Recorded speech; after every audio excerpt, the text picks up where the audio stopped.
and then boom, we are live and we are recording, ladies and gentlemen. So Visionaries, you got it. I spelled it right. All right, man, it's my second language. Well, Nick, do you mind if I do a quick little introduction? Please do. Well, hello everyone, if you're listening from wherever you're listening, live or otherwise, welcome to episode number 29, which is wild to think about. 29 episodes of Ponytails podcast, and it is a pleasure. I'm your host, Andres Gamboa. I am with Nick Taverdi, my co-host and fantastic human being, and then we are being joined today by Guayo Guimbarda. Am I supposed to say it like that? Guayo.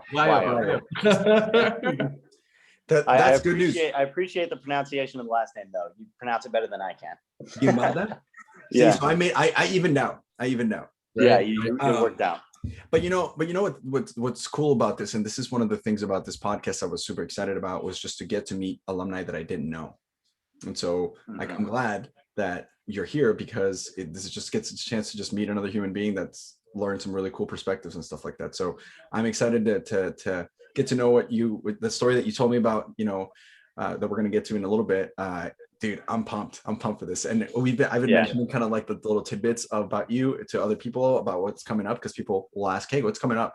And I'm like, dude, this guy, this happened. And they were like, oh yeah, that's gonna be good. so he's alive. Dude, happy to have you here. Thank you for being here. I'm excited about this. So yeah. No, I appreciate it. Thanks for having me on. Of course. And where are you located right now? Are you in Texas, is my guess? So right now I'm in San Antonio, Texas. Cool. I'm in, shout out Jaime Ramos. I'm in his apartment right now. Cool. I know he's a fan of y'all's. He's been commenting on stuff. Yeah. So yeah, no, I'm working out of here. Good stuff. And let's just kind of hop right into it, man. Yep. How we always start out is, who was Guayo Guimbarda when he was randomly approached by his student manager on campus? What was it that spoke to you and inspired you to wake up in a cold sweat in the middle of the night practicing your sales talk right before your first day of knocking on a door halfway across the country? What got you into books? So I heard about it as a freshman in college. I was a team member, so I was found through team membering. I was hanging out with one of my friends, and I just received a call from Edgar Ibarra. And he called me and just kind of was like, hey, went through the phone script. Let me know. I heard internship. I was like, all right, I'll go check that out. And so I showed up for the meeting, and kind of what got me into books was that I was at a space where I wasn't working that hard with school. I was kind of going through the motions, not really inspired. And I'd say B's and C's kind of across the board, not really doing that hot. And I was like, okay, I need the traits that I saw in Edgar, I was very impressed by. And then when I heard about the 80 hours, when I heard about the challenges, when I heard about what I was going to get myself into, I was like, that would be a good thing to do, is surround myself with people that go out and work hard and come back with a paycheck too. So that was what kind of got me into it. And what was funny about that, though, was when I heard about Southwestern, the friend that I was hanging out with, I put him on the green sheet name. And then the next, after my info session, I told him, hey, I'm going to do this internship. You're going to get a call tomorrow. Go ahead and do it too. And he just finished his third summer. We did 3 summers together. So it was really cool. Shout out Jesus. Natural recruiter. right off the top. That's cool. Oh, sorry, I missed this. What part of the year was this for you? Was it towards the end of I missed what you had said. It was after GRS 2. So it was later in the year. Oh, it was later. It was mid-March, I think. It was 2 weeks before the production seminar, something like that. Oh wow. It was right around the corner. So what was that transition to finish up with school? And, obviously you got to focus on that, finish strong with school. I know you were saying that you weren't exactly doing your best in school, right? What was it like to finish that semester and then go off to fail school? Well, I remember it's still like it even when you come back for another summer, but I remember being extremely nervous about it. Yeah. and just kind of like, all right, like did the typical thing that everybody does, which you probably shouldn't do, is just party and have a lot of fun up until the summer. Oh yeah. So just like, I'm going to get all of it out. I'm going to exhaust all my fun. Can't do this in the summer. Yeah. Yeah. So I was doing a lot of that. Just cause I was like, the summer is when it starts. And that was kind of my mindset. And I never really, going into it, I don't even know if I understood that. I knew it was door to door, but I didn't comprehend what door to door was. So I was never really like that wavered from it. Like I was never nervous or anything. I just went right in. Cool. Damn. And where did you wind up selling that summer? Did it feel overwhelming at sales school? And was it like exciting when you left, or was it like it was all really tough? I know that some people don't like their first summer turf, but other people fall in love with it immediately. So I sold out of Raleigh, North Carolina. Ooh. And I loved my first summer. That's pretty. Yeah, North Carolina was awesome. Really cool host family. It was a cool situation. But as far as like sales school and all that, I felt prepared and motivated. I did a good job of like, there was a group of us getting the sales talk down and stuff before sales school. So I wasn't one of those where it's like showing up, what's a sales talk? Right. Like I did know what it was. And so I was ready and I was motivated and I was ready to go work. And then of course, like, first week I had it where you forget everything, but going into it, I was ready to go. Yeah.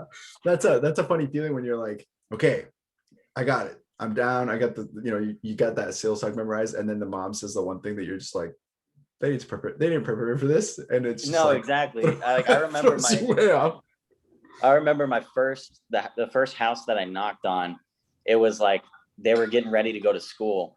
Oh, so they're like, no, we're out the door. We can't right now. And then I don't even remember if I like did a second approach or whatever, but they just gave me objections and I choked up. I was like, and then, they closed the door. And then I was like, wow, like it kind of hit me. I was like, wow, this is what I'm doing. Like, wow. Welcome to the book. Right? Like I had that right away. I was like, dang, okay. How was that first week? For me, in full honesty, it took me like, I had a week sale. I think my first week, my second week, I had what I thought was a strong sale, but I didn't know the price of my Explore and Learn package. I quoted it for half of what its actual price was and got a half down on the half down. And so I didn't have like a strong customer until week 3. I struggled. What was your first few weeks like? So my first week was 7 units. So it was real strong. Nice. That's and that was on my first day. It was on my first day. Like, I had that customer. I don't think I had a real sit down though till like 8:30 p.m. that day. Like the other things, like I don't think I never went for a sit down. Like I didn't understand that until I followed someone. I had three sit downs my first week. Yeah, so. I didn't understand it. Like I was just out there. I would go through the approach, and then I'm just standing there trying to like sell something. Yeah. And I would like go obviously skip the introduction, go straight to the demo. So I had one of those types of sales, and that was it. So I mean, that was it. My whole first week. That one was not a sit down. They bought a my set, just the my books and the Mufu. Right. So that's a straight up pony. That's just someone who was like, you know what? Here's $40. Like, oh, big time. Yeah. I'll take some books. Because I remembered, it was one of those where you leave the house and you're like, what did I say? How did that happen? Just blown away. I think everyone's first sales like that though. Once they finally get like a credit card handed to them, it's like, whoa. Yeah, right. You gotta punch it in. Yeah. It's like, this is actually happening. It works. Yeah. Right. Yeah. Do you guys ever have that? Did you guys ever have that sale where you like, it just went perfectly and you were like, man, like you didn't divert. It was like 15 minutes. You went in, you went out 1 through 5. They bought. Where they give you the sales talk answers. Yeah. Oh, yeah. It's like the way you practice it, like in January when you're practicing the sales talk, when you're like, does that make sense? And they're like, yeah. And you go, that's not bad, is it? And they're like, that's not bad. And you're like, why do you understand this? I need to explain this. Or they say that's not bad, so you don't even have to. Yeah, right. Those are the best. They say your sales talk before you get to it. Do you remember any specific customers like that from your first summer? Because North Carolina, I just want to like shout out to one of my favorite states in America. It's like Southern, but it's not. It's like very intellectual, but not like Massachusetts, which is super college. Like Yeah, North all the Carolina was colleges are in Massachusetts, but it's like chill in North Carolina versus well, Massachusetts. the other thing that was interesting about North Carolina to me that I didn't grow up around because I grew up in suburbs, and it was weird to me how like you had high income areas right next to the low income areas, and it was all kind of like intertwined. Like that part of it was confusing to me and like pretty foreign. But as far as like a specific customer, I'll share one. It wasn't. I'll just share like a pony one from that summer. Sure. Because I've had plenty where they're like kind of like the sales talk. But I remember I had one customer, where I'm like I go through the first approach, go through my introduction, kind of normal, and then he just kind of he says like word for word. He's like, "I'm a simple man. Like if I like something, I'm gonna buy it."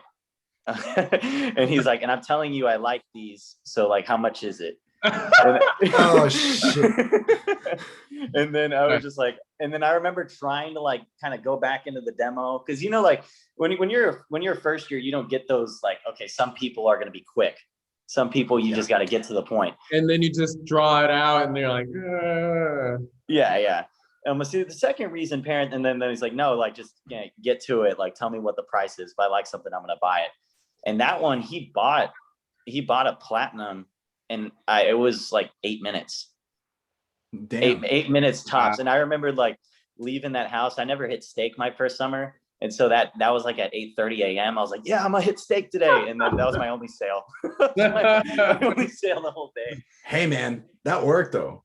Yeah, Yeah. It's always interesting people like that when they tell you that, because you're like, do you mean that though? Because I'm supposed to tell you it's about $2 to $3 grand and then mark my way down to tell you Right. it's $600.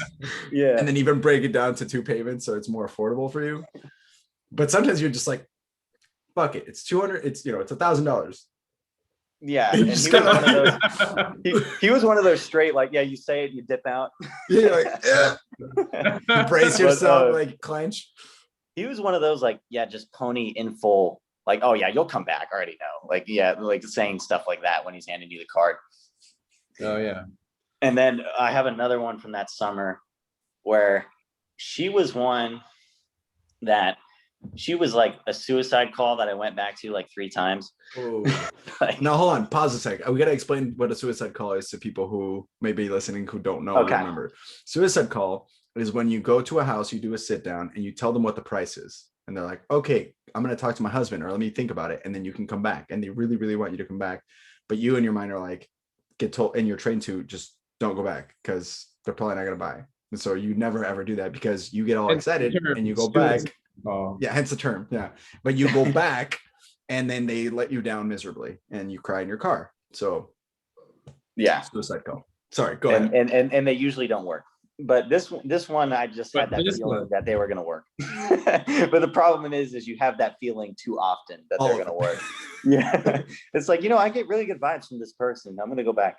But as far as this one, I went back. It was funny. So that week, I think it might have been my 3rd week, my first summer, I zeroed Monday through Wednesday. And so Edgar was like, hey man, you're going to follow. And I was like, no, like I have this appointment. Like I need to see them. I have a suicide call. I have a suicide call. I was like, Edgar, dude, I'm telling you, I need to see them. He's like, you zeroed 3 days in a row, man. Like you got to follow someone. I was like, all right, I'll follow, but I need like, I like 3rd and 4th approached him on going to this appointment. And he's like, all right, go to your stupid appointment and then go follow Vivi Wen after. And so I went to that appointment and I already knew she was going to buy. I forgot why, like I had to keep going back. I was probably just terrible. Like, I don't, I don't know why it took 3 times to get the checkbook out, but it did. I went back and she bought a platinum. But the funny thing about that one was like, as a first year, you're just totally unaware. So I like go there, I make the sale, and then I go to follow Vivi. And then I think I put pressure on her because I show up and I'm like, I'm sitting at 80 units. Like, I'm sitting at 80 units on the day, all flexing. Like, I'm sitting at 80 units on the day. And I know she was not about that. Just like, come on, dude. Like, Vivi's a stud and a half. But that one was funny because I remembered like chasing that one around. Like, I was chasing her since Monday. That's why I kept zeroing, I think. I was trying to get her. Yeah. Do you still, either of you guys, do you guys still keep in touch with any of your customers? Mm-mm. I'm trying to not really. I have, you'll have them on occasion, like where they'll like your Facebook and like comment on stuff like that on like my personal page and stuff like that. So that'll happen every now and then, but not particular. No. I have a guy from my first one that I'm still friends with on Facebook. He was a sheriff. Have I told you guys the story? Have I told you the story, Nick? Oh, I'm gonna interject real quick with this story. Yeah, go Guy for it. showed up at 8:30, knock on this door, old lady. Like, not old, like she's maybe like 55, 60. So I shouldn't say old. She's older, probably no kids. And she's like, yeah, my grandkids, and I'm not sure. And you could tell she wasn't sketched out, but she wasn't like necessarily like super open either. So I was like, I should probably just dip. So I go to leave, and the dad's coming with a dog, and I didn't know it at the time. He's a freaking sheriff, and so I'm like, when it's a cop, it's always like, yeah, you're like, it's 8:30, it's getting dark. His wife's home alone, brown guy, Nebraska plates. He's like, what the hell's going on here? Right? So he starts asking me questions that are like obviously like sketched out questions. Like he's like, where are you from again? Do you have a permit, or however you say it in your part of the country? And it is like, and I'm like answering all these questions, but I'm just being genuine because I'm like, worst case scenario, like I am not doing anything wrong. So like, what is he gonna do, right? So I'm just like answering everything honestly. And he goes, so they're books, huh? I'm like, yeah. And he goes, anything for like science projects and stuff like that? And I go, yes. So we go in. The whole conversation shifts. Just, you got anything for that? Oh, he's cool. Yeah, I was like, oh, this guy's shit. So Kevin Monroe. Cool. And yeah, we ended up going, but the funny thing is he ended up writing a letter to my mom because he found my address because he looked my info up on his database or whatever, or maybe through the permit, I don't know. But he sent my mom like a week and a half later, calls me. She goes, I just got a letter from one of your customers telling us that you like sold them books and that you blah, blah, blah. And there's a picture of it somewhere. And yeah, so then I added him on Facebook and we still keep in touch. Great family. Cool story. That's really cool. And then they bought. And then they bought. Those are the good stories. That's what you want. So that. Go ahead. You're still talking to this guy like every day for the rest of your life? We're best friends. We write each other every day. That's cool. That's yeah, not true, but still would be cool, right? The customer that I thought of that was like a complete laydown is what other industries call like a pony. Is like I walk in, it's like $1 million home on a lake in Massachusetts, and I hated working lakes because no one was ever home. There was always a vacation home, that whole deal, and there was a Catholic family sending their kids to Catholic school. I'm like, yeah, I went to Catholic school my whole life. And then like the dad caught word as the mom ushered me into this gigantic home. And I'm just like, yeah, educational stuff. And then the dad's just like, oh yeah, I'm busy. Here, wife, here's the checkbook. And steps away. And I'm just like, that's where, she was giving me my sales talk and everything about it was awesome. And this is how much it was. And it was my first customer that paid the full price instead of doing half down, half done in the summer. That's a belief barrier. I feel like that was a belief barrier thing. Like, I think like a lot of the time you're like almost make them choose half because of how you say it. Because you're like, oh, they're not gonna want to pay full. They'll pay half. Yeah, it was the full 4 set. It's only $450. Yeah, after tax, right? And yeah, anyway, those customers are fun. Those are the best dads, the ones that just step out. Right. Like the ones that just like, you, honey. I love those. Well, isn't it interesting? Like one of the things that I learned about about life from Southwestern that I wasn't expecting to get going into it was like those little skills like that. Like in my life, I was like, man, when I get married someday, I'm going to be that husband where it's just like, screw it. Like, why would you have to ask me to spend money? Like, you know what I mean? Because later on you would meet the parents that were the opposite of that. And you were like, Oh, the ones where you like, Damn. where you go to deliver the books, and then they're like, oh crap, like my husband's home right now. Yeah. You don't have those. Those ones are awesome. Like he doesn't know I bought these. Yeah, you don't want that down the road. I agree. Like that's one of the cool things that I think you do get with Southwestern is you do see the type of like, that's the type of husband I want to be. That's the type of dad I want to be. You get, and because you see all these different dynamics, so you can pick it up. Like, yeah, I agree. I want to be the one that's just hands off. Like, all right, if you want to buy stuff from that kid, buy stuff from that kid. Yeah, if it's a scam, it's a scam. It's whatever. Yeah, it's a $40 dictionary book. So Wyatt, that first summer, how did it go for you in North Carolina? Was it a number one rookie, a number two rookie, worst rookie? How'd you do?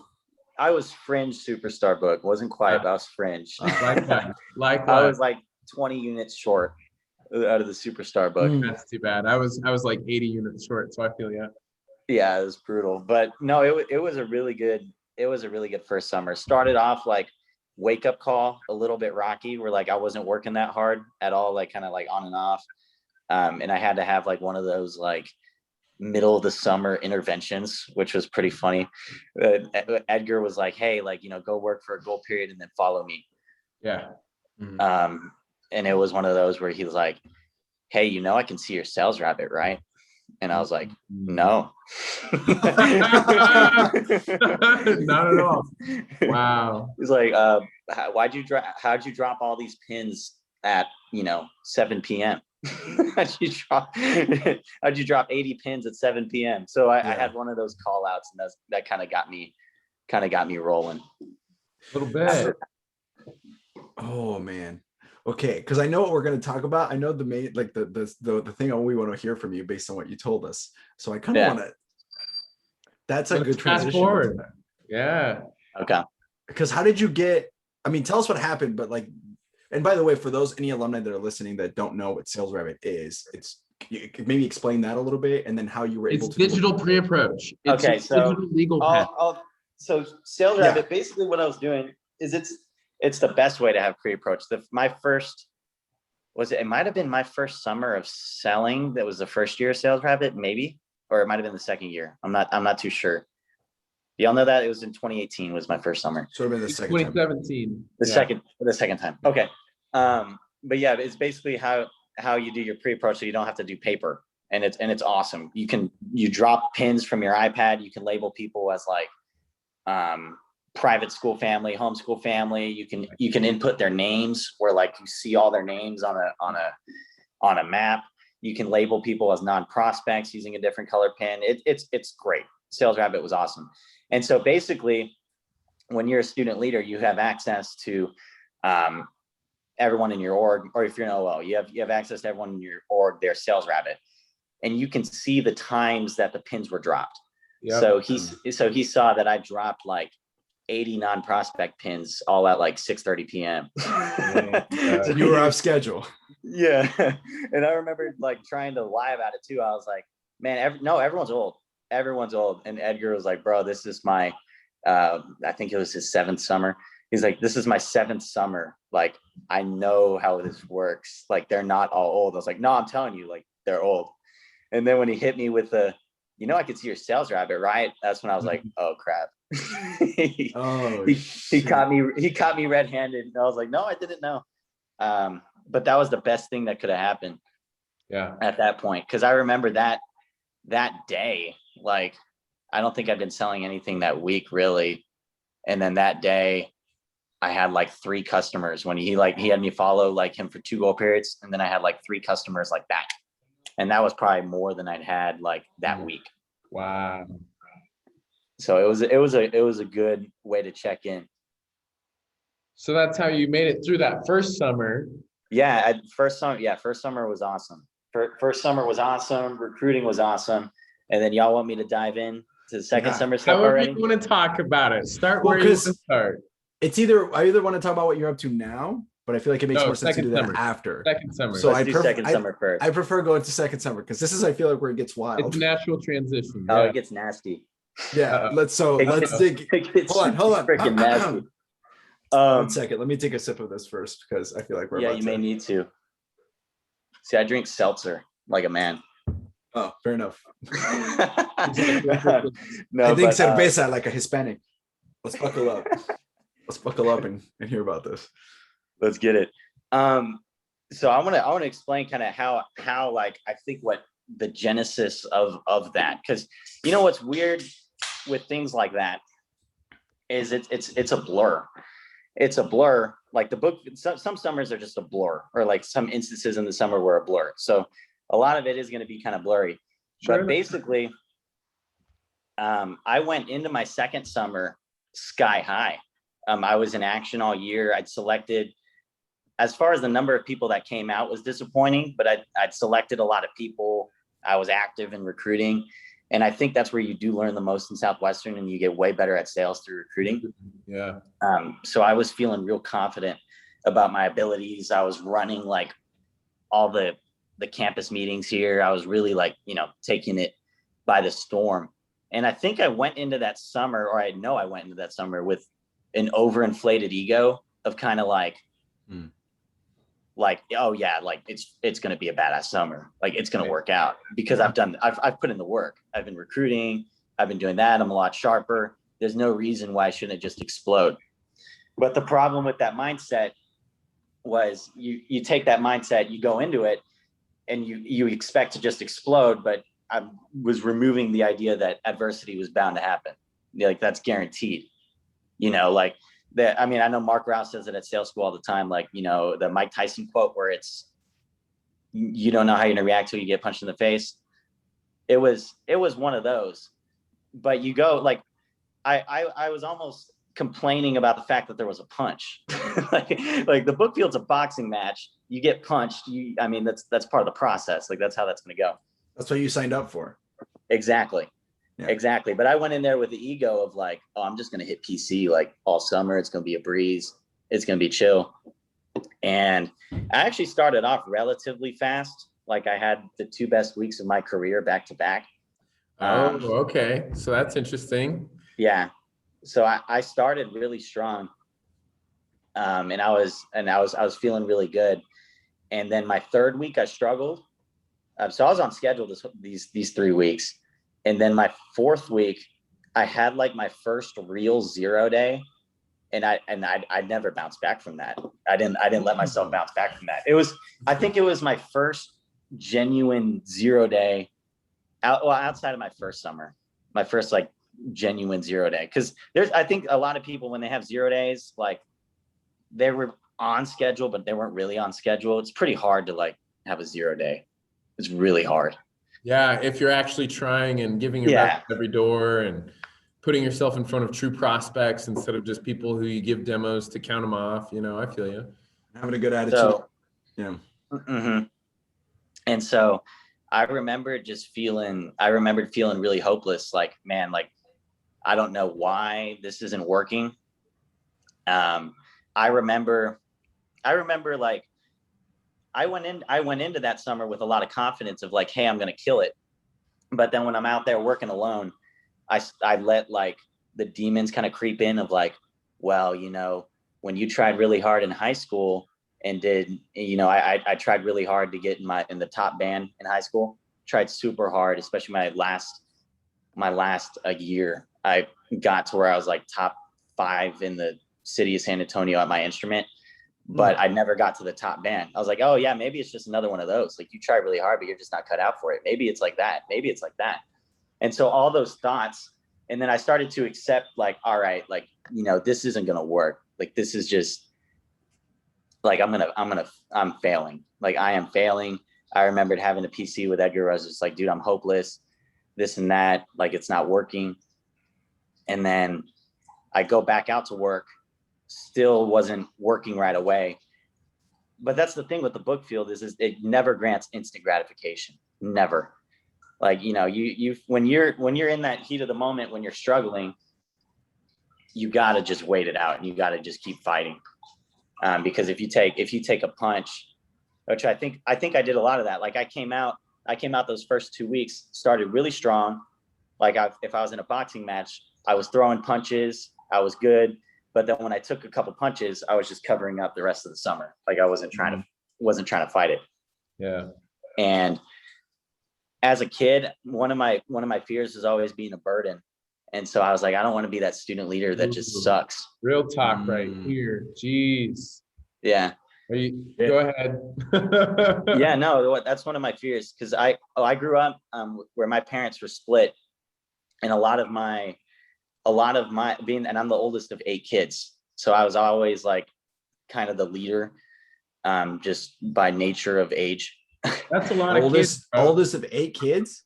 Yeah. And they were all from both your parents, or was it like a mixed family type thing? 4 biological, 2 step, 1 half. There you go. Fair enough. Okay. But I consider it all in the same. That's it. Sure. It's all family. Yeah. Fair enough. And one of the things is like whenever I was going between both houses, it was like, okay, how can I convenience them, make sure they know everything about my siblings, make sure they get to their practice, make sure I do that. I was always trying to convenience them. I didn't want to be an inconvenience. I didn't want to be a pain in the butt. And so that, I think that, so I was dishonest about things, like with grades. I'd be like, oh yeah, I'm doing good. And I'd run away from the accountability, because when your parents are split, it's called there's this game you play. It's called the divorce game. Whenever you're going to be held accountable at one house, you just go to the other one.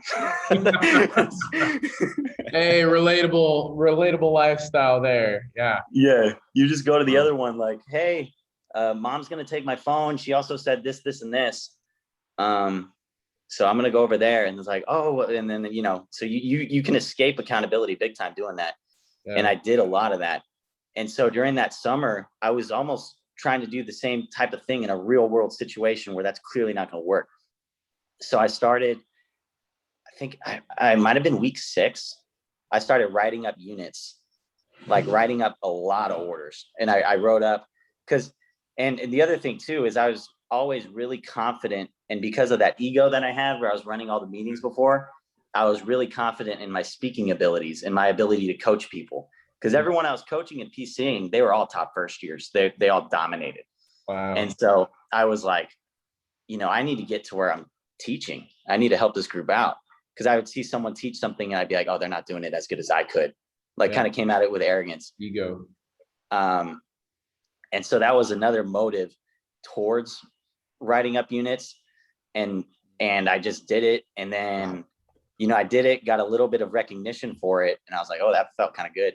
Even though it wasn't real, it was still like gratifying being able to teach and being able to do those things. Mm-hmm. So I started small. Like, I think, like I said, it was around week 5 or week 6. I wrote up like a 150 unit day, like at the end of the week, just so I could go up and talk. And then I did that for like 2 or 3 more weeks. I wrote up the next week was like 400 units. Then I wrote up like a PC week and a chairman's week. So I wrote up probably 2,000 units. And they were all fake. Wow. That were all fake. 2,000 fake units. Wow. 2,000 fake units. How did you especially because with the sales rep and stuff, how did you get away with that? I mean, or like, how did you? They weren't checking me like that. I mean, they weren't checking me like that. Not your second summer. And what like, were you remitting money? Like, how were you like? Because you have to remit, right? They should have been. That was one mistake, is they should have been on my butt about that. Wow. But no, I wasn't. Because normally, and just for anybody you could tell, and I remembered like trying to make up some bullshit. Like I remembered like being like, oh yeah, like I had to spend money on X, Y, and Z.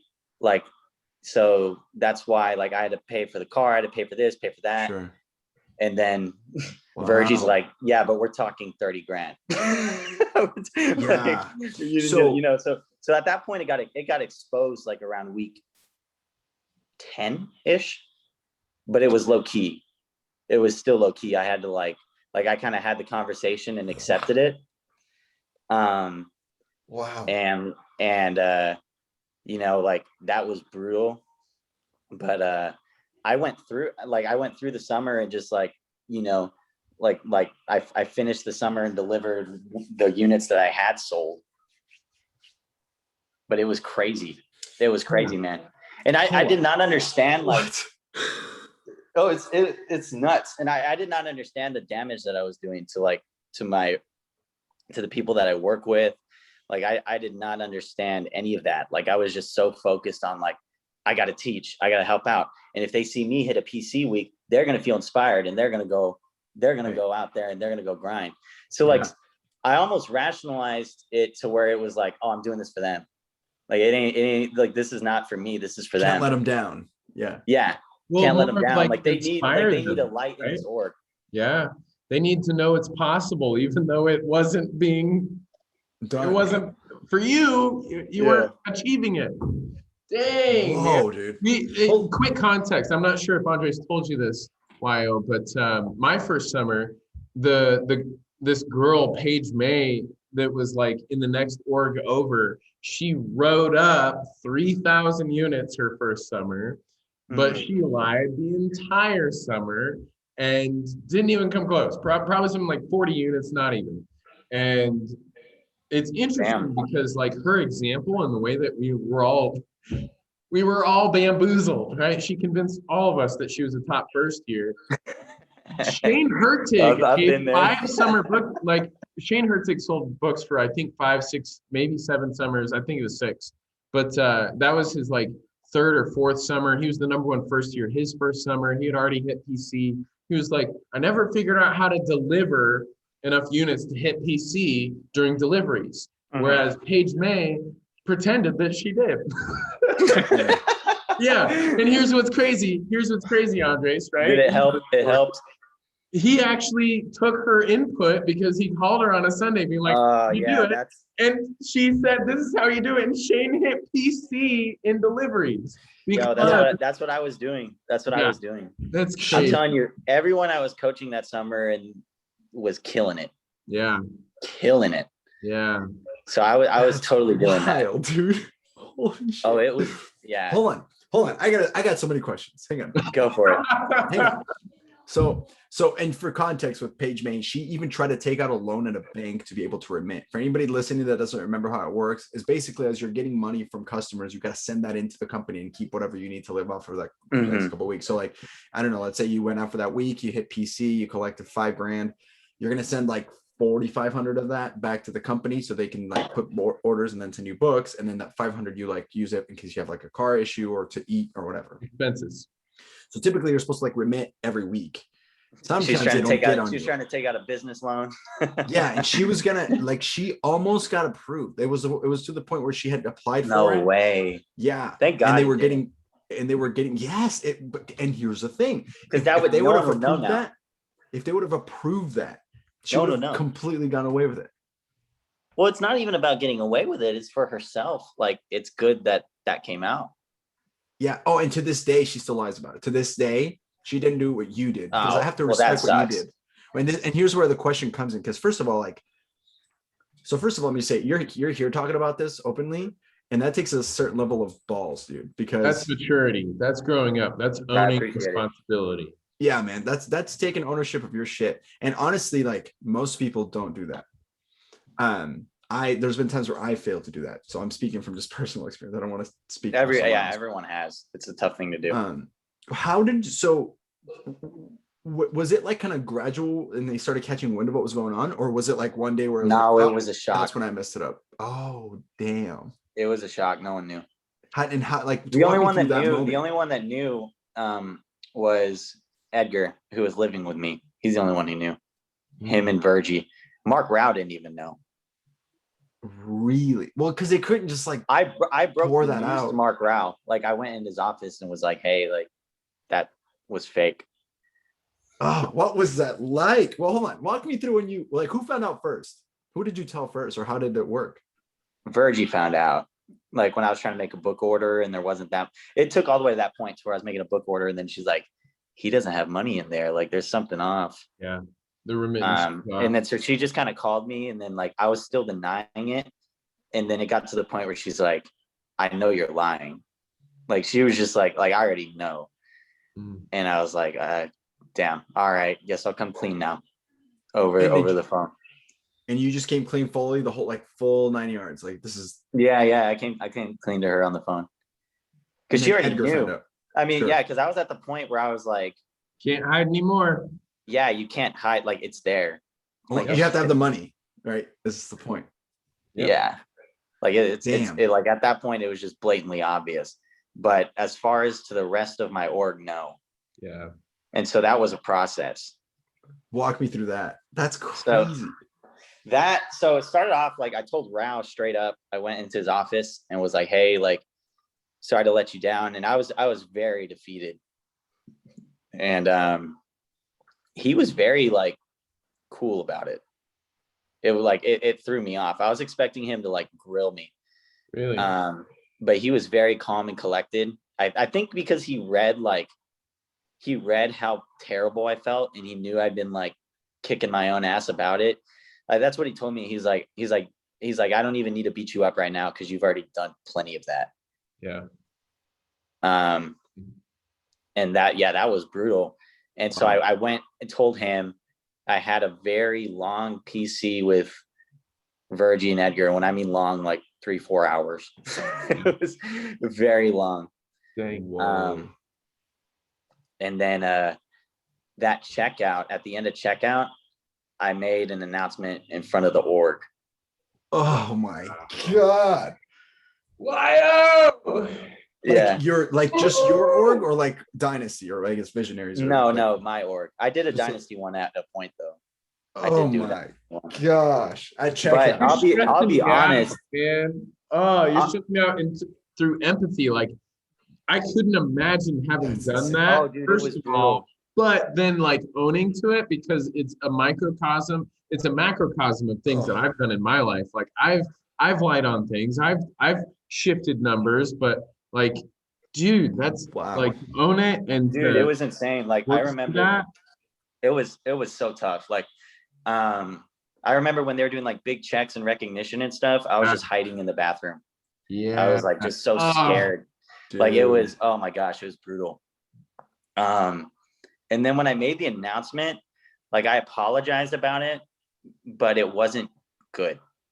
Like, it was kind of like I hadn't recovered completely from the book field, so it wasn't like I didn't really like.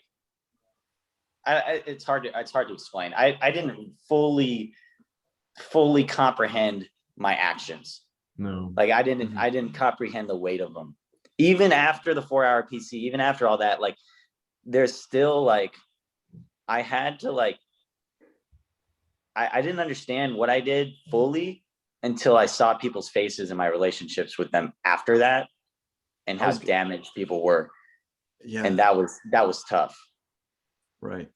Because I mean, I was like sky high, rock star. Everyone was using me for like, advice, coaching, and all that. And to just go to, oh yeah, no, fraud. Like that shift was brutal. Yeah, no, it was brutal. It was major, and it was. That was easily the lowest point I think I've ever had in my life. Like, because, yeah, easily. Gosh. Like, I had so much of a lack of trust in myself at that point, because I would just like, I couldn't look in the mirror. There was a lot of like day-to-day things that I was struggling with because of that. Like, I didn't, because once I fully started to comprehend what I did there, then I was just eating myself alive.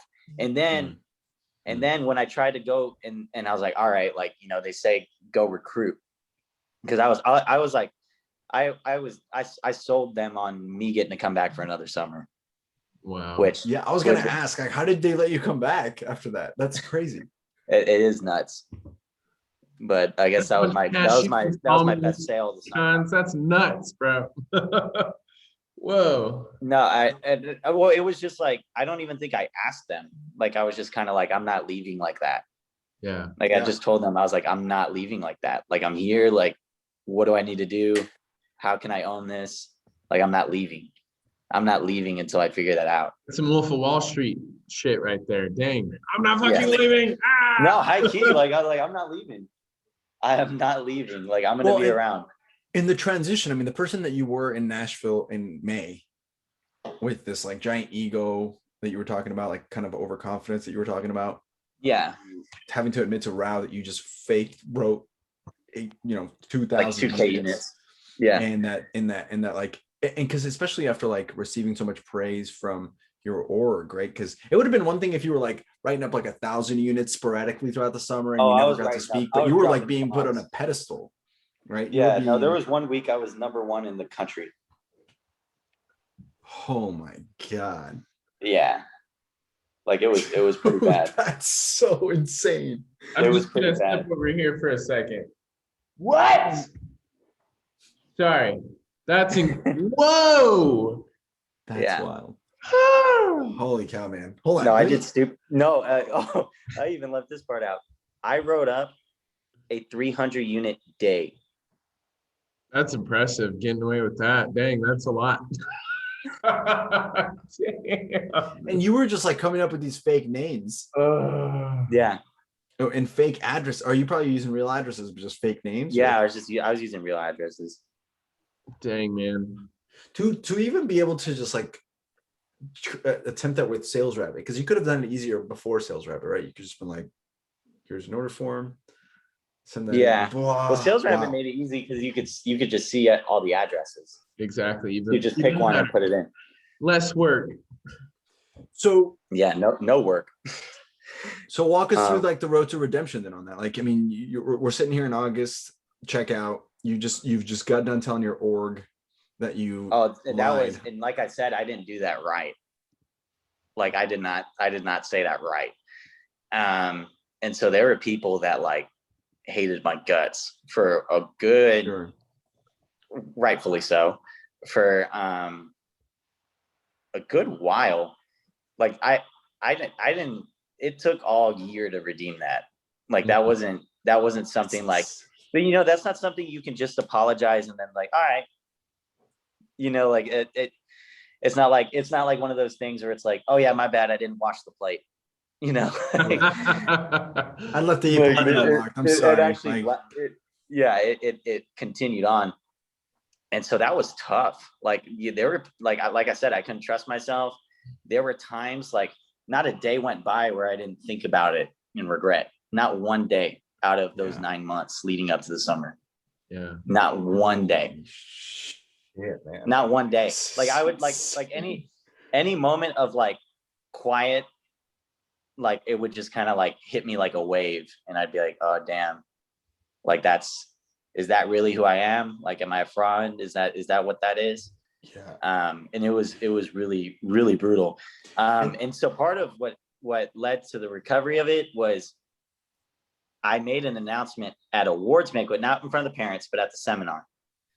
Right. The seminar before it. Right. I made an announcement in front of all of Dynasty. And most of them had already known, because the way I got less kickback from it because the way most of the people found out about it was from my mouth.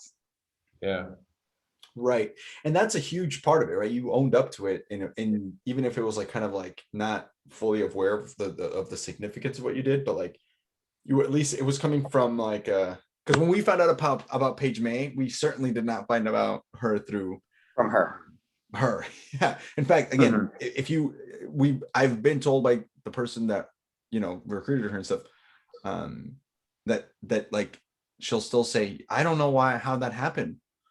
Like I sold all those books, and you're like, that's crazy. No way, bro. Like whatever you need to tell yourself. That just makes me hurt for her. That's brutal, right? That's really tough.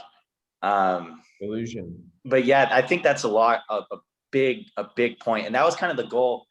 That was the goal beforehand, is like, hey, like the way I want people to find out about this is from me. I didn't want like, because that's going to get out, obviously. If I don't say something, that's going to get out. And if it gets out from like, did you hear Guayo did whatever? Like, I'm toast. I'm absolute toast. So part of the ownership wasn't even like, it was part of self-serving and protecting my own reputation. Absolutely. If you think about it, unless as much as it was like, you want to bring the good side about it, like, oh yeah, accepting responsibility, that's all grand. But really part of it was like, all right, I'm trying to protect my public image and I'm going to do that the best way that I can. Yeah. Another ego. Yeah. A little bit of that. Of course. But honestly, that goes along with it too, though, because It's ownership. It's ownership. Yeah, because I'm protecting it, and I can't control the side effects of good actions. Right. You know, like, but I made an announcement in front of Dynasty, and that I almost tried to dodge that one too, similar to the sales school. I remember talking to like Sergio, shout out Sergio, and a couple of my friends.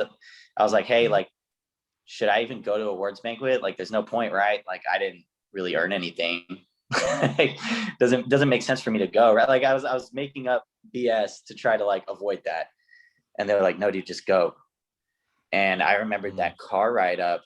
I was riding up with Jorge, Edgar, Sergio, and I was shaking the whole 3.5 hour drive to Waco. That's brutal. I was shaking because I was so nervous. I was like, oh man, like this is gonna be tough. Like, I don't know what I'm gonna say. I don't know, like how can I say this perfectly? Like, what am I gonna say? What is gonna happen when I do say it and go up but that apology that I gave to Dynasty was a lot more well thought out, and it was a lot more honest, and it was a lot more genuine, and I actually comprehended what I did. And so the consequences of that action, of taking that ownership, were extremely positive.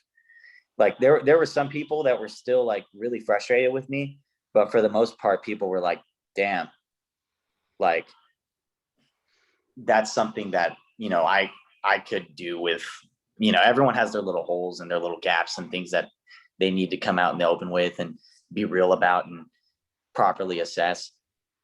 But so that I got to be that example, and I took pride in that. And that's why I like, to this day, I don't even regret anymore doing that my second summer. I really don't. Like, it happened, and I'm glad that it happened, because I said this at the announcement. I'm glad that did happen, because it's really hard to look into y'all's eyes and admit that I lied. But if I have to down the road become a perpetual liar, and I've got to look at my wife in the eyes, I got to look at my kids in the eyes and tell them that I'm lying, that's a whole nother like deal we're talking about. Yeah. As much as I love like book kids and they're, some of my best friends, that's a whole different battle. So why? Because at the end of the day, we're talking about units now. Like, right. I lied about units. Like, I know, like, there was a principle thing to that was terrible. But I'm glad I did it on a small scale, because if I would have done that on a larger scale where I could get in trouble, tax evasion, like anything lying about money, production, whatever, if I built that habit and that didn't uncover, I'd still have that in me. And it was like already a lower level habit that you'd formed the summer prior with those 80 leads that you dropped, and Edgar called you out in his car. Yeah. You had already shown the trajectory that's where you were going until, and there were the smaller level call outs that made you feel a little bit worse for doing that. But I got rewarded because I still went to Sizzler. Like, I was still on top of the world. I was still recruiting, and I was still doing whatever. Second summer, man. Wow. And then those years going into my third summer were brutal, because not the years, months. Because like I would, and I tried to like, all right, I'm going to heal myself, so I'm going to recruit. But dude, I've never felt so phony in my life giving an info session. Right. Yeah, I was going to ask about like how that went when you were like trying to recruit someone and training them. Be like, here's how you sell a lot of books, and then just not have that like fuck you up. That feeling is terrible. Oh, wow. That's brutal. And I remembered like I was like, dude, like I'm trying to recruit, like I'm trying to do this right, but it's just like what I'm saying is not honest. Yeah. And I'm trying to be as honest as possible, but there's certain things like talking about high work ethic when you don't exhibit that, talking about building character traits when you're not focused on that, talking about building skills when you're not focused on that. Because when you recruit someone for Southwestern, you're attaching your name to the mission statement of the company. You're the one that's responsible for helping people build those skills and character traits that they need to achieve their goals. Like you're that person for them. And so if I'm gonna step into that role and step into that space for someone's life, and I'm coming across off of a fraudulent summer, that was tough. And I had all the technical skills to recruit. I was pretty good at running interviews and doing all that stuff. And so I could say all the right things, but the way you feel about them, it just didn't sit well. And with that too, I mean, because part of that, the thing about the book field is that it exposes you. Yes. You know what I mean? Like, you can't lie to the book field. And if it was, you know what I mean? And so like, no, it catches you, like it uncovers things. Finds out. It exposes who you are, or like not necessarily like everything that you are, but it exposes your weaknesses.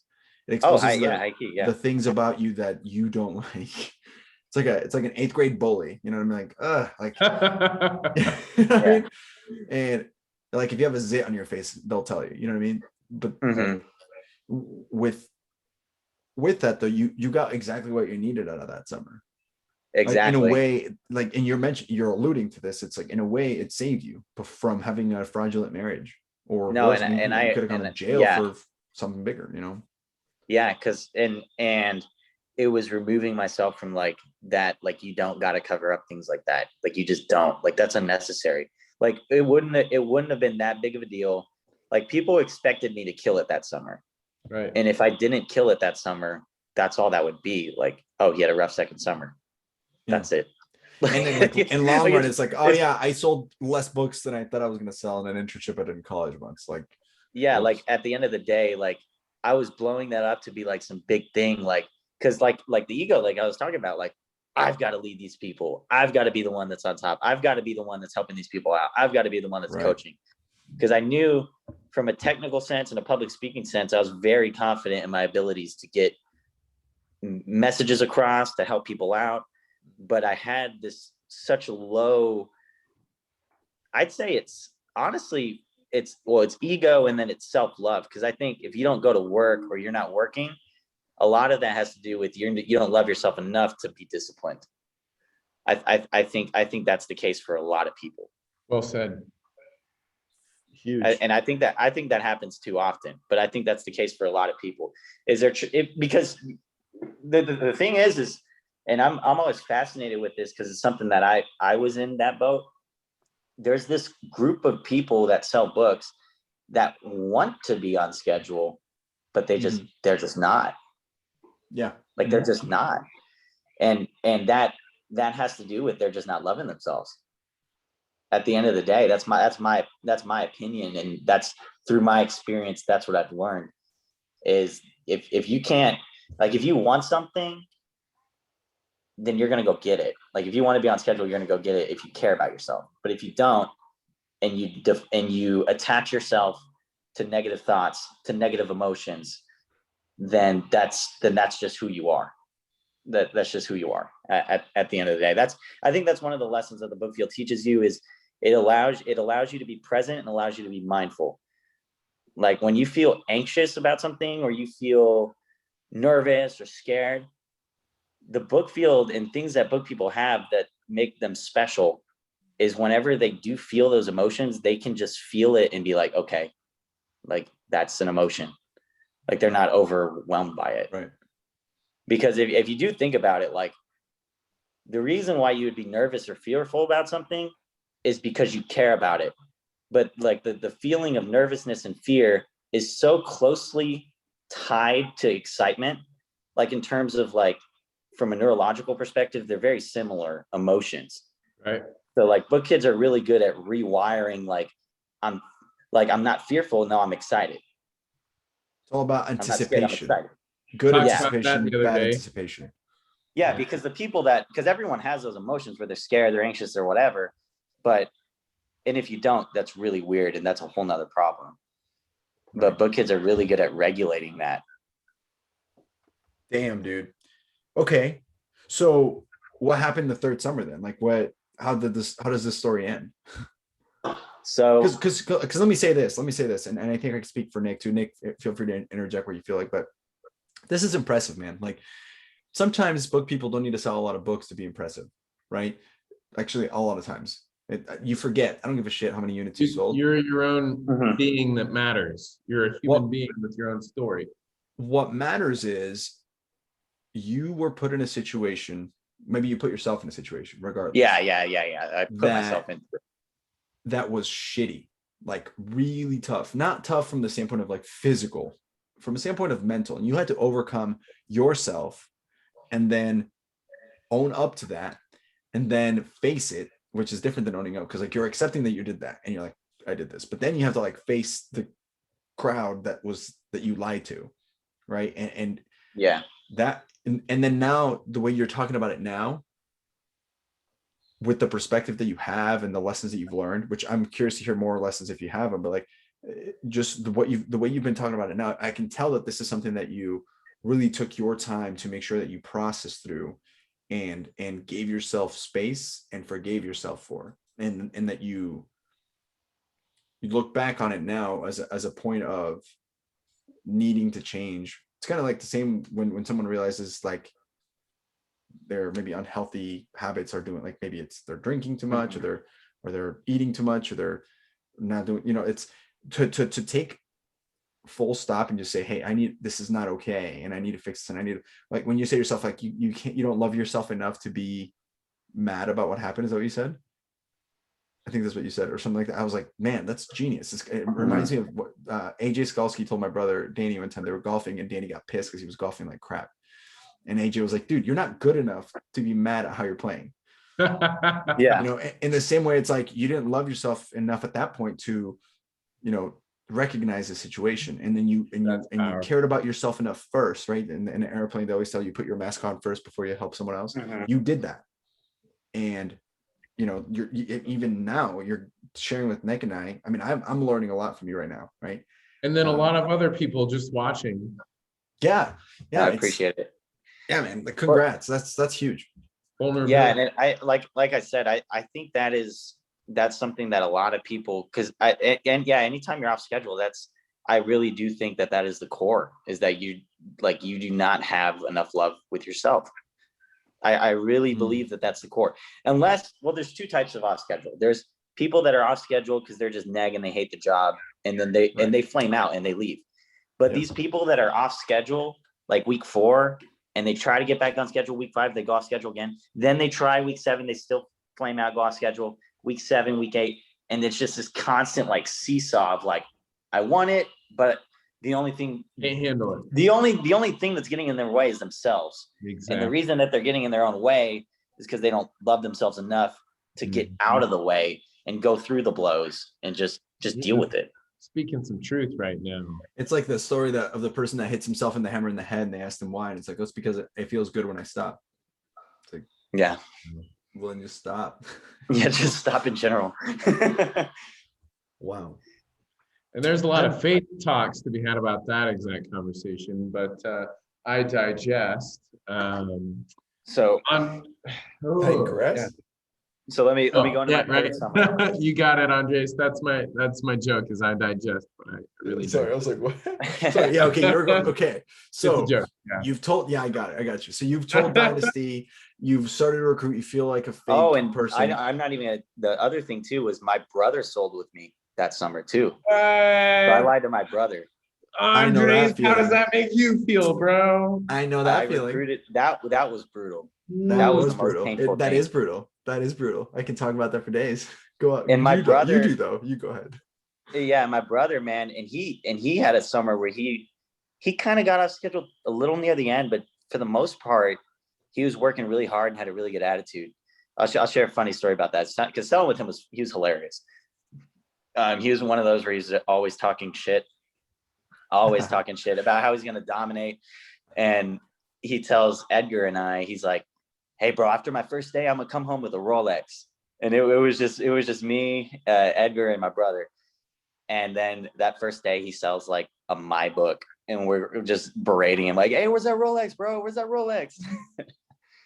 But he was just always talking trash and stuff. But And so he had a really good attitude about the summer, and I was getting slammed. And what's funny was like, I was selling more than him when I was working, but I was just so neg about it because my ego, I just wanted to be like selling a shit ton. So that part of it, I forgot to bring that up. That part was really tough. So, but as far, what were you gonna say? Sorry, I'm just so curious. Like when you were doing this, what were you feeling when you were writing this up? I mean, I know you said you had rationalized it to yourself, saying, "Okay, the org needs me to do this, so I can still continue to inspire." But like that other part of you had to have been speaking to you too, going, "Hey, man, like when is this gonna stop?" Right? Like, or what was it like? It was a lot of like, "Hey, I know this is wrong, but it's for the right reasons." That's just all it was. Oh, that's insane. Okay. Wow. Because I can't really tap into that because that's just not me anymore. Right. But it's really hard to identify with like, because I still try to think like what created that, and I have kind of an idea and I kind of explained it, but it's still really hard to grasp just because that shit is a blur. And during the summer, your emotions are at such a massive captivity, like they're huge, and so it's really hard to tap into those emotions when you're out of it. It's really hard to like know how you're feeling and stuff.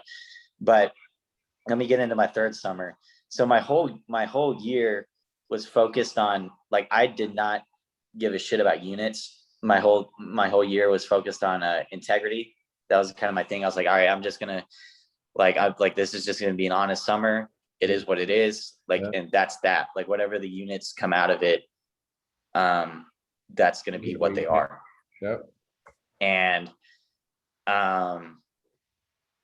what's funny is I had my third summer that I was supposed to have my second summer in terms of like going off schedule, but then like, because I went off schedule my third summer and then I was clean about it though. I went clean. So like there was no, like I would send in stats with 4 demos. Like I'd send that in right away. Like there was no BSing. Yeah. Like I was like, that's just summer. Yeah, like I was like, that's just that. Like I didn't work today. I didn't want to, because I still didn't love myself enough to go to work. And I did work to some extent, but I didn't love myself enough to go to work consistently. Like it was my best summer in terms of sales. Like it wasn't a terrible summer. And it was kind of crazy. Like, so my third summer, it started, I was selling in Georgia, Columbus, Georgia. Then I went into Moultrie. And so I was in Columbus for the start. Then both the first years that were in my HQ left. And then so I moved to another HQ with Edgar. So I lived with Edgar Ibarra for 3 summers. That dude's a stud. If y'all can ever get him on the podcast, that dude.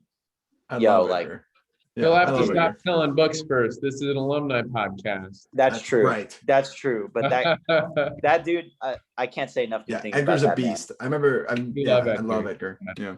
Like he's what's really cool about him, I'm talking about him for a second, is he'll like hit mort or whatever, and it's not a big deal. And he's still always looking to get better. He's always evolving. Yeah.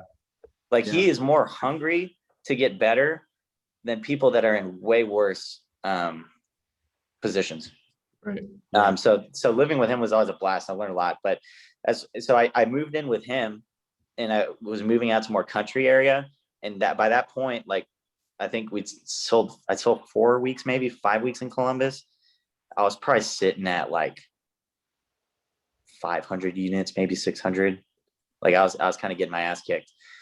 And then when I moved to Columbus, I was so off schedule that they had to put a first year behind me that was doing terrible so he could follow me, and then I would follow him so he would go to work. And I did that like on and off for like 4 weeks. But those days I was a selling machine the moment I moved to Edgar's HQ. It was almost like I had the weeks that I wrote up like this past summer. Like I had right when I moved out to the country, it was weird. Like I don't know, right when I moved out to the country area, my first day was like 6 custodies, like 140 units, and then I would go follow the first year, and then the next day was like 170 units something. And then, so like I had like a 300 unit week, my first week out there, which was my best week up to that point. And it was just with 2 days of sales. Wow. And Damn, that, dude. yeah, it was weird. Like it was clicking. It was clicking, and like small town names, everything was working. Just going from what you had already said, because you said you wrote up like 600, 800 unit weeks, but like your actual best Oh week. yeah, there was a lot of that. Like, is that shit real? Yeah. So There was a lot, Yeah, were were they like, hey, where's the money? yeah, so your actual your first summer of your I made sure to put every customer on Facebook, do everything at like check every box. And it's funny you mentioned that. It's funny you mentioned that, because that next week, and part of it too was I was so off schedule. I wanted to come back for another summer, but they weren't gonna let me. They weren't gonna let me. for number 4. Yeah, they weren't gonna let me because I was off schedule. Like it wouldn't have made sense. And like, so I had a PC, and I almost sold all those books out of frustration to kind of prove like, yo, why are you turning me down? Right. Like I'm good. Right. Like that next week, I hit PC in 3 days of sales. And In your second week on doors, in your third summer? well, second week in New Turf, yeah. After you moved with Edgar. Yeah, it was like a 30 customer week. Like every You're day fucking was jamming. like, yeah, like every In 3 it days. was all sit downs. Whoa. But part of it, what I'll say is part of it was I was closing, like I wanted to sell everybody, so I was closing everybody. So there was like there were things that I was forcing to get those deals. Yeah. That's something I'll say, and that's fact. But nonetheless, like even if you take that element out, like I was jamming when I went out You're there. doing your best. Like jamming big time. Yet. And the thing is no one was able to like say that I was lying, because I had a first year behind me the whole time. Wow. And Right. and he saw everything. Wow. And everything was going up on Facebook. Yep. But at the end of the day, you set out to like fix your integrity, and that's what you were doing. Yeah. Damn. Exactly. And it was just kind of ironic that at the end of the summer, I had like 2 blow up weeks where I hit like 700 units in 3 days of sales, and then hit like 500 in 3 days of sales. And then I got frustrated because like, even after that, they were like, yeah, you're not coming back. So at that point of the summer, I tanked the last 2 weeks after that. I was just like, I'm done. Cause I was selling angry. Like I told you, I was selling to like prove something. And like, there were days where I had like 100 units at like noon, and I was pissed off because not everyone was buying. Like I was pissed off. Right. And because I was selling angry, like that, selling angry and selling to like just get a pure commission. If you do that all the time, that's brutal. You like that. Yeah. That It doesn't really fulfill brutal. you. Yeah, like there were days where I had 8 customers, 100 something units, and I was pissed. Like I was not happy. Where most people, they do that, they would go home and they'd be elated. But because of my mindset going into it, like of trying to close everybody and do all that, like it wasn't enjoyable.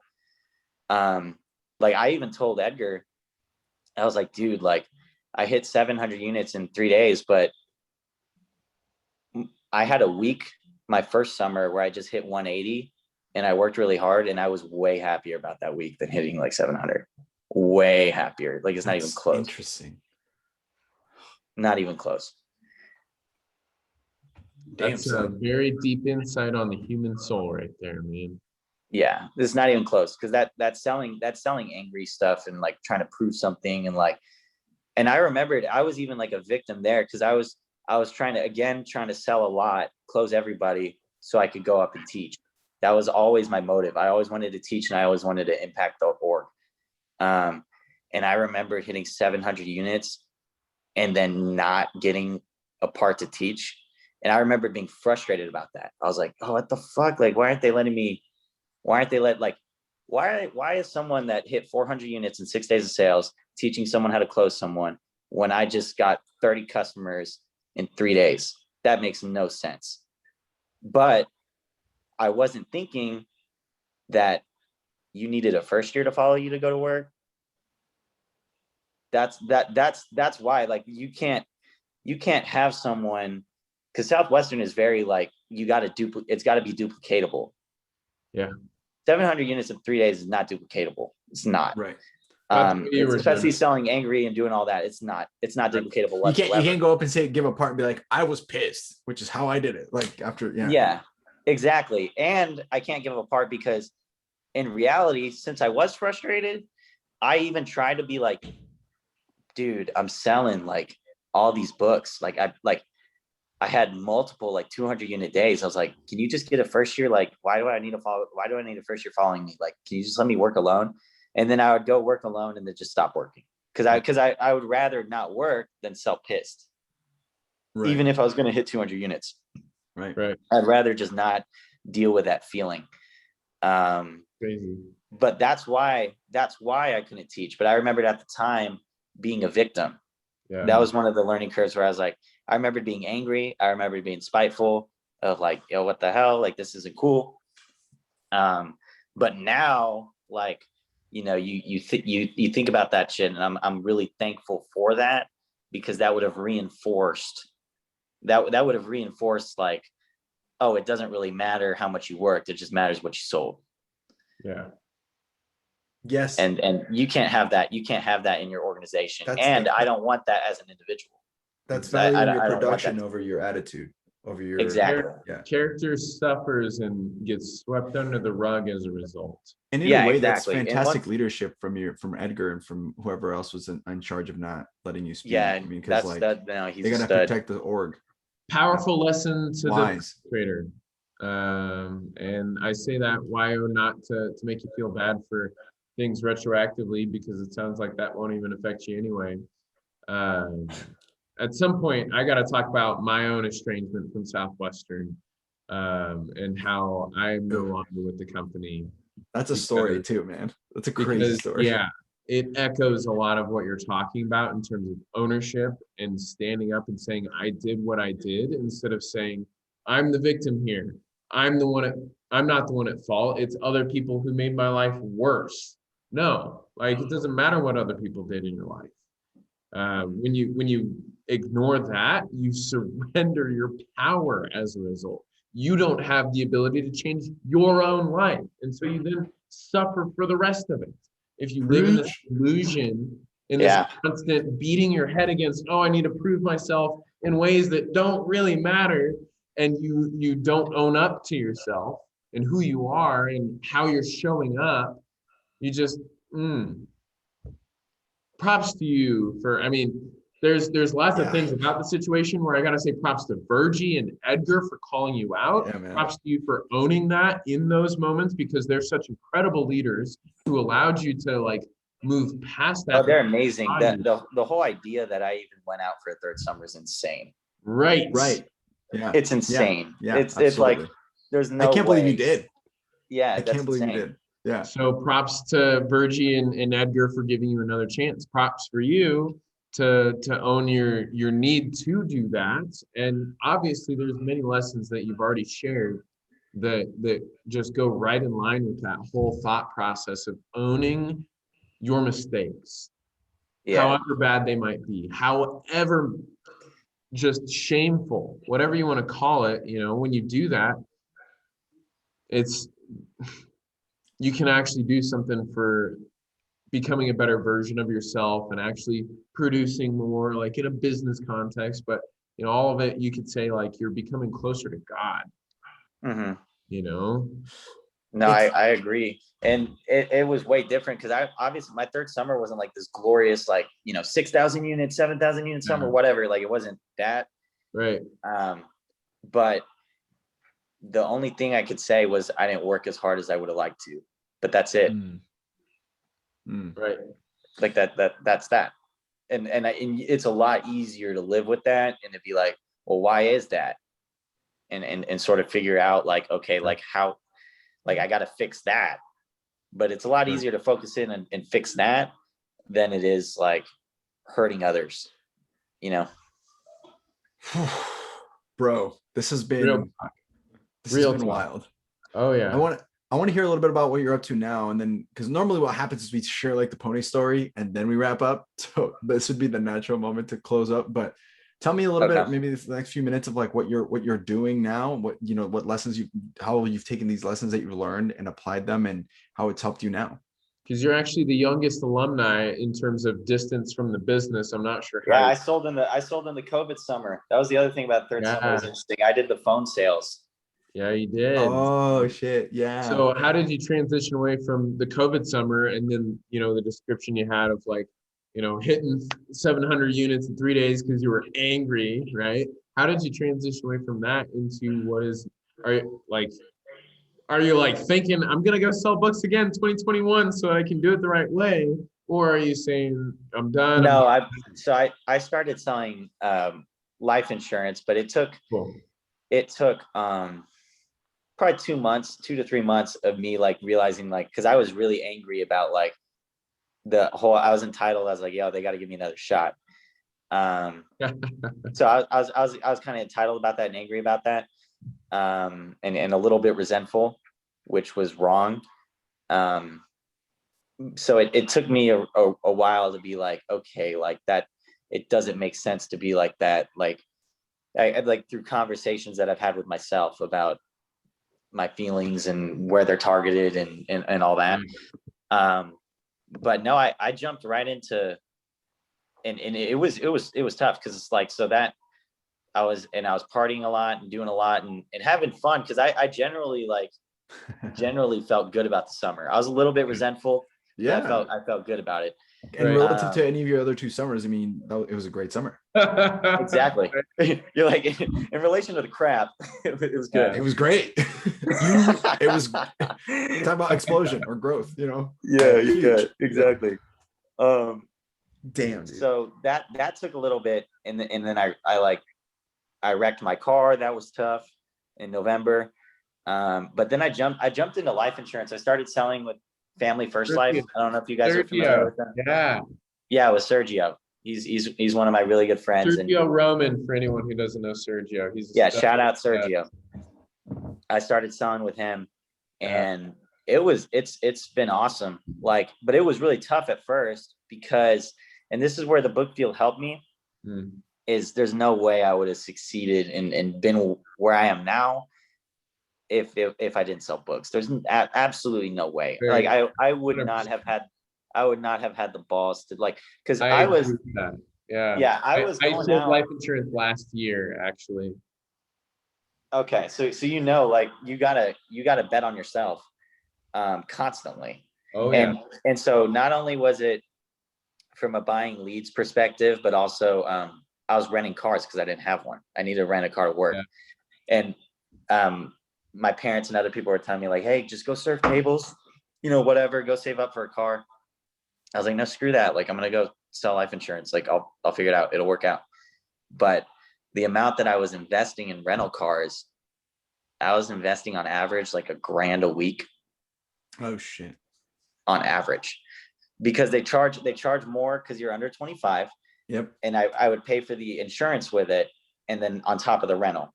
So each day was a little over $100 to rent it. And then so I'm renting the car plus buying leads, which leads I wasn't able to buy, and I'm still getting there. I wasn't able to buy as much as I would have liked, which is a little unfortunate, but still investing probably $2,000 in leads a month. So I'm already like in my first like month where I was like kind of part-time working insurance, invested like over $4,000, close to $5,000 into that month. Wow. Whoa. And being a college kid and trying to turn profit on that was very scary. And I worked my ass off. And Sergio and I together, we went to, like, I'd been struggling. I'd been kind of breaking even like my first couple weeks. And then we go to Corpus to go sell. And I made like $9,000 in that week. And he made like 10 or 11, like between the two of us, we made like 20K. Yo, damn. Yo, you're working next to the sun right there. Sergio is a stud in that industry. He's a great person to learn from. That's awesome. Yeah. So he and I went out there, and then I was able to buy a car and to do things like that, like pretty quick. Now you're jamming. Exactly. And it's good. Dude. And that's the thing that the book field like kind of teaches you, though, is to just Find like, a way, bet on yourself. Absolutely. Like I did not realize how much money I was spending on rental cars and leads and all that until I checked my bank statement. I looked at my bank statement and I was like, I was credited over $6,000 this month. What the hell? Yeah. Like, what was I spending money? And I go through it. I was like, all right. But when you get, around 11 grand debited, then it works out. Yeah. So that it's been really good. 5+ in your favor. Exactly. Yeah.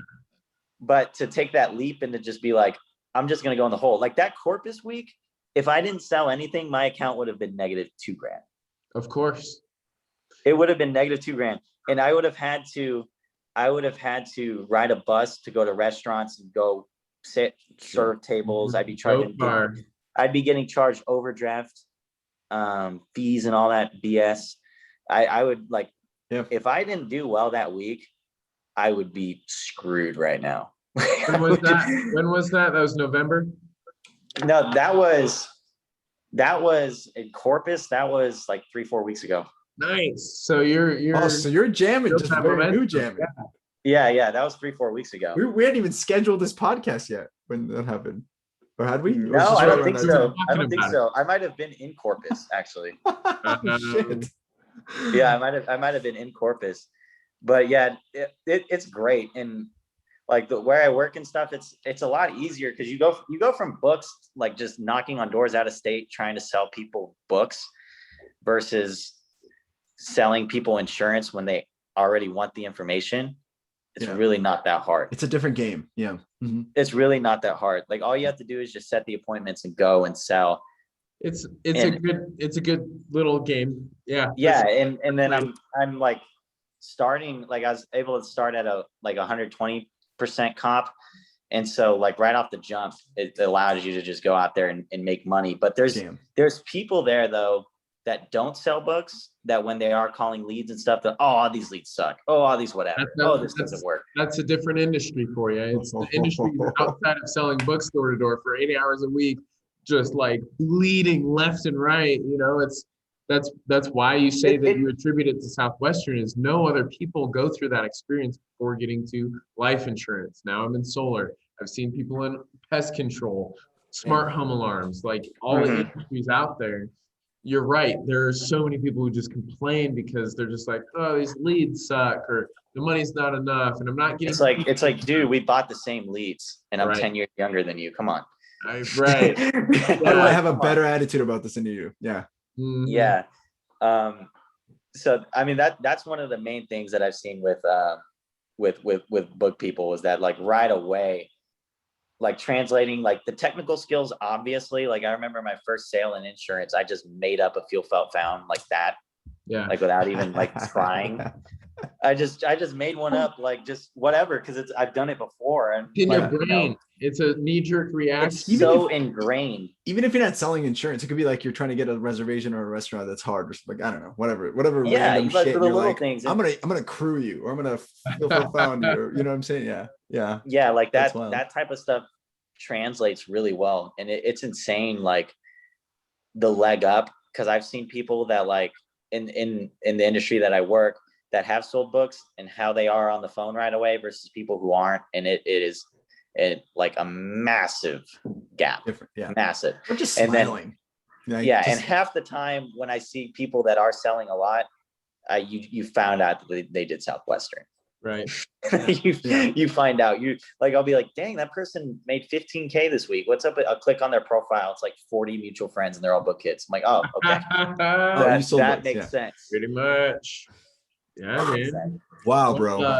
I wish you luck on the insurance field. It's a very humbling industry to go into. I know Andres does more of the investment side of financial management, also does some term insurance, whole life insurance. I do term and whole life. I do term. Awesome. I don't understand the anti-view on either one of those. That's so funny. Because they're both. We'll talk about this at another time. They're good. Yeah. They're good for different people. No, I heard I've heard like it's all circumstantial. Like if it Right, makes sense, it exactly. makes sense. Just what is the age of the individual you're talking to, right? That's the biggest thing. And then there's other questions, but we already spent like literally No, an we don't. hour We're not doing doing an that. We're episode. not We doing spent that. like I'm an just saying hour it's with up. Miles Ham Yeah. talking about this. Yeah, we're not Anyway, doing that. We're not doing to that. finish what I'm By saying. the way, shout out to Miles Ham. Love that episode. love That was a Miles. fun episode. Yeah. To finish what I'm saying here, you're going to be talking about death a lot, man, and that's just another reminder of your decisions, right? Memento mori. Remember your death. Remember the fact that your life matters because it's going to end up somewhere. You are the result of your choices on a daily basis, and that's been kind of the theme of this episode, right? Yeah.